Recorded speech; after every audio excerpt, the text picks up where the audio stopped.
For our standalone blockchain project, we decided to create a donation system for students.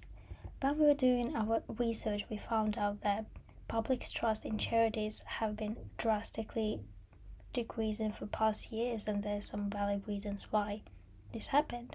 And first one would be poor fundraising practices, misuse of donation, some prohibited illegal actions, really abuse citizens' trust. Then we have lack of transparency. Donors really want to know where their money went, and a lot of non-profit organizations provide some kind of receipts and reports that will show donor where their money went, but this means that organizations have to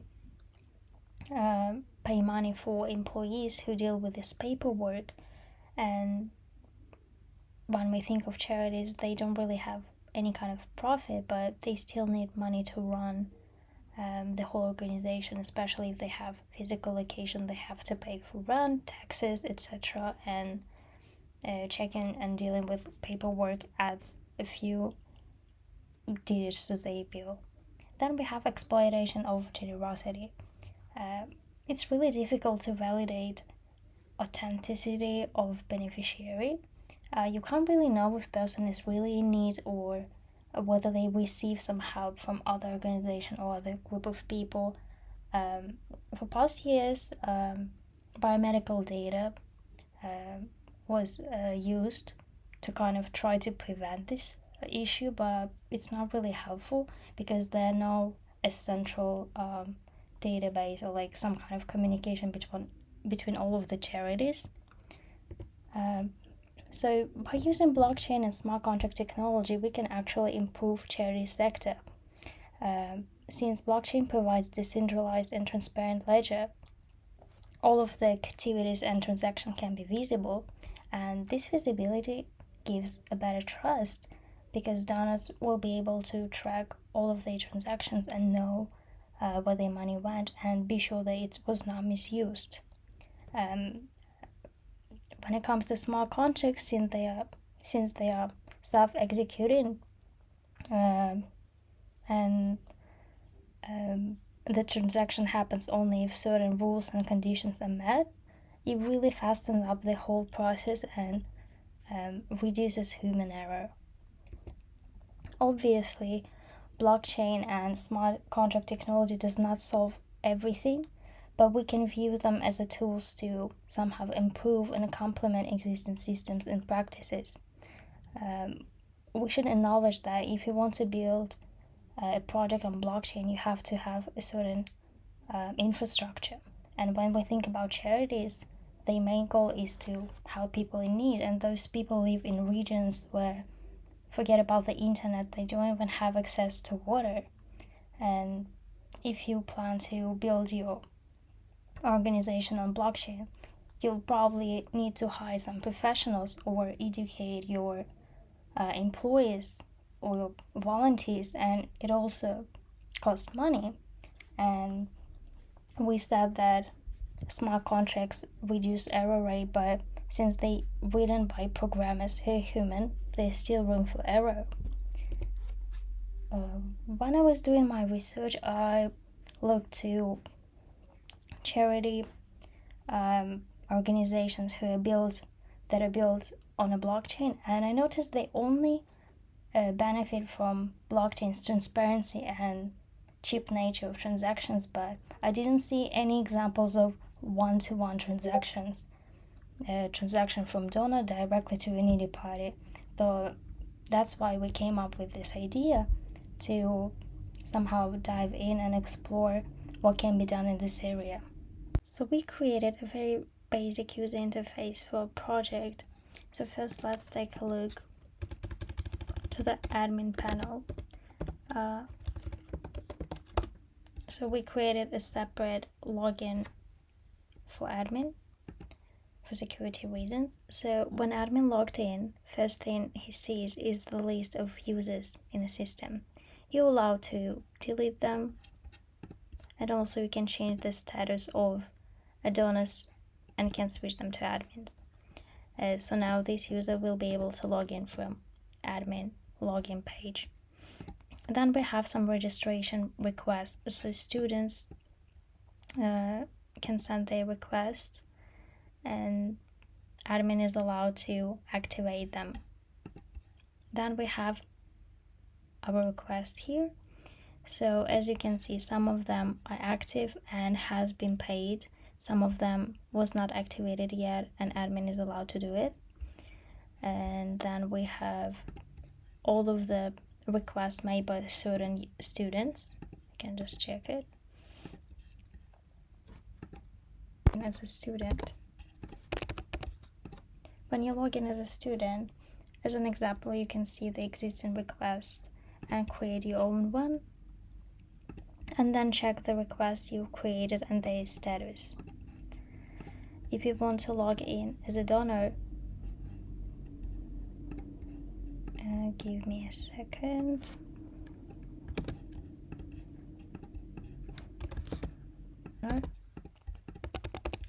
So donor can actually see all the existing requests in the system and donate to them.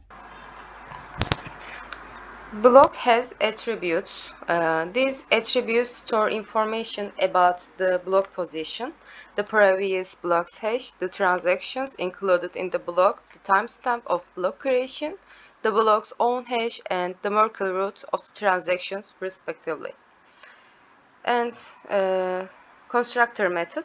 It initializes the block object with the use of helper methods. And calculate hash method. It's used for generating a hash value for block by using secure hash algorithm. And calculate Merkle root method constructs the Merkle tree from the list of transactions and calculates the Merkle root. This process includes organizing transaction IDs into a tree structure and hashing pairs of IDs until the root hash is obtained. Hash pair method, it combines two hashes to create a hash pair, which is used in the Merkle root calculation process. Process transaction set. And constructor. It initializes the blockchain by creating a genesis block using create genesis block method. Blockchain is initially empty. Genesis block is a starting point. Create block method used for constructing a new block with the provided transactions. And add transaction method adds a pending transactions to the blockchain. It first checks if the transaction is already processed or if the same peer has processed it before. If not, it adds the transaction to the pending transaction list. Then it calls count votes method to check if the transaction was processed by other peers as well. If the votes pass, transaction is added to the process transaction sets. And count votes method calculate the consensus rate based on the number of peers and the number of votes received for a transaction. If the consensus rate exceeds a threshold, the transaction is considered valid. Process pending transaction method is called periodically. It checks if there are enough processed transactions to create a block based on the specified block size. If so, it creates a new block, adds it to the blockchain, adds the processed transactions to the finalized transaction set, and clears the processed transaction set. And it also includes methods for transaction verification, duplicate transaction check, block verification, and accessing the latest block and blockchain information. And to summarize, this class provides essential functionality for managing a blockchain system, including block and transaction handling, peer interactions, and verification systems. Transaction class represents a transaction within the blockchain system. It includes information such as transaction ID, the sender, the recipient, the requested amount, the timestamp, and the signature, with additional helper methods. Sign transaction method. This method is responsible for signing the transactions with the sender's private key. It creates a string representation of the transaction data and applies RSI signature to it using security class. And verify signature method. This method is used for verifying signature of transaction. It checks if the signature exists, then receives the data to be signed using the get data to sign method. It uses the sender's public key to verify the signature authenticity by using the security class. Calculate transaction ID method calculates the transaction ID by generating a secure hash algorithm, hash of the data to be signed. Get data to sign method constructs the string representation of transaction data that needs to be signed. And generate signature method. It generates the actual signature by initializing a SHA-WITH RSI signature object, signing the data using the sender's private key, and storing the resulting signature. And to summarize, this class encapsulates necessary information and functionality to create, sign, and verify transactions within the blockchain. On top of this encapsulation, transactions are able to be passed as pending transactions, which hold a transaction object's peer ID. This is used to keep track of transactions that are processed. Peer info class represents information about a peer in the blockchain network. It contains the IP address, port number, and a unique peer ID generated based on combination of IP address and port. The constructor takes the IP address and port as parameters. It initializes the IP address and port properties. The generate peer ID method generates a unique peer ID based on the IP address and port combination. It concatenates the IP address and port, calculates the hash code, and returns the string representation of the hash code. Overall, the peer info class encapsulates the information about a peer in the blockchain network, including its IP address, port number, and a unique peer ID. The blockchain is built upon a peer-to-peer network. The peer class represents a peer within the network. It has properties such as peer info, which is the identity of the peer object, the copy of the blockchain and executor service, and peers that it knows. The constructor initializes the peer with the provided IP address, port, and blockchain. It also provides a ready executor service with the addition of an empty peer list. Then it adds itself to the blockchain network. The start method is the main method that starts the peer. It creates a server socket for listening incoming connections. It also creates a thread for establishing outgoing connections to other peers. This is an important aspect of peer-to-peer networks. Each peer can act as a server and a client at the same time. The incoming thread accepts incoming connections, executes a peer handler to handle the connection, and performs blockchain operations. The outgoing thread connects to the peers in the peer list using sockets. The method waits for both threads to finish before closing the server socket. Connect to peers method establishes outgoing connections to other peers in the peer list. It creates an executor service and submit threads for each peer. Each thread attempts to connect to the peer and executes a peer handler to handle the connection. The method waits for all connections to be established within a timeout period and then shut down the executor service. But of course, if this time is reached, connection establishment starts from the beginning, making sure the peers have more than one chance to connect. Broadcast transaction and broadcast block methods are used to broadcast transactions and blocks to all connected peers. They go over the peer list and call the respective send transaction to peer and send block to peer methods. The send transaction to peer send block to peer, and send vote to peer methods establish a socket connection to a specific peer and send a transaction, block, or vote to that peer.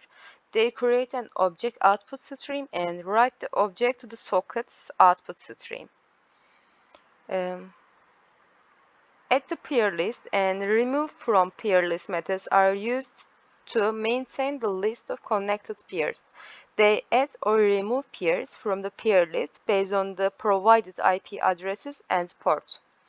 To summarize, the peer class represents a participant in the blockchain network responsible for handling incoming and outgoing connections, broadcasting transactions and blocks, maintaining the peer list, and interacting with the blockchain.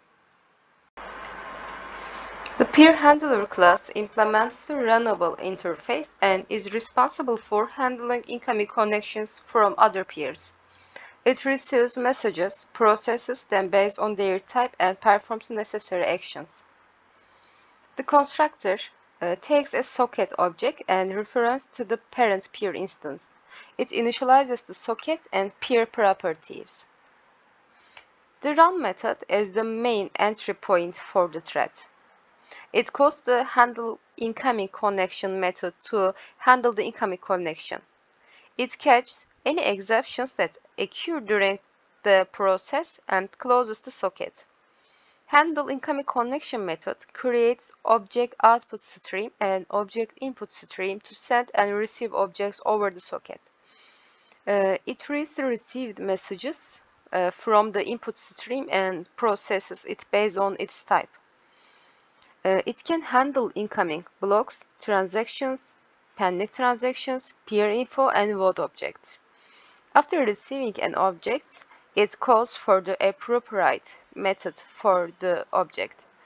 After processing the received message, it sends the current blockchain to the peer by writing it to the output stream.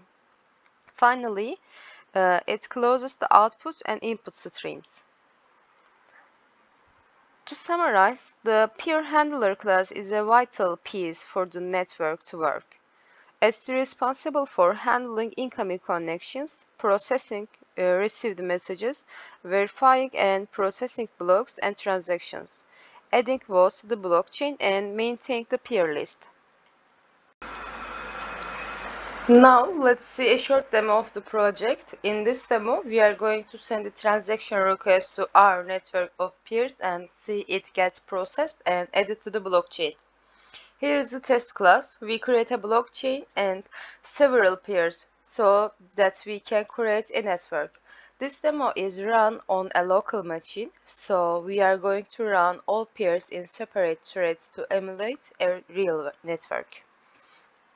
For demonstration purposes, we prepared a simple API endpoint which takes a POST request and takes a transaction DTO within the request body. Then in the service layer, there are methods to check for an available peer randomly. Then the transaction is sent to the peer. And now let's run the project. The peers are added and server sockets are initialized and bound to a specific port. Outgoing connections between peers are also established.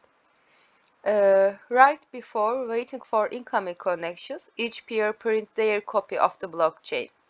It can be hard to see as peers work on parallel here, but you can see we only have the Genesis block, and each peer have the same copy of the blockchain. After a while, the remaining parts for the demonstration gets up. Now we can send a transaction. Here you can see the request body. It consists of a sender, student, and request amount. This will be used to create the transaction. So here you can see the received transaction inside the console. It is properly verified, voted on, and processed, awaiting to be added to the chain. In the code, A block is created only if there are more than 2 pending transactions. This is just for demonstration purposes. So after sending a transaction, let's send another one.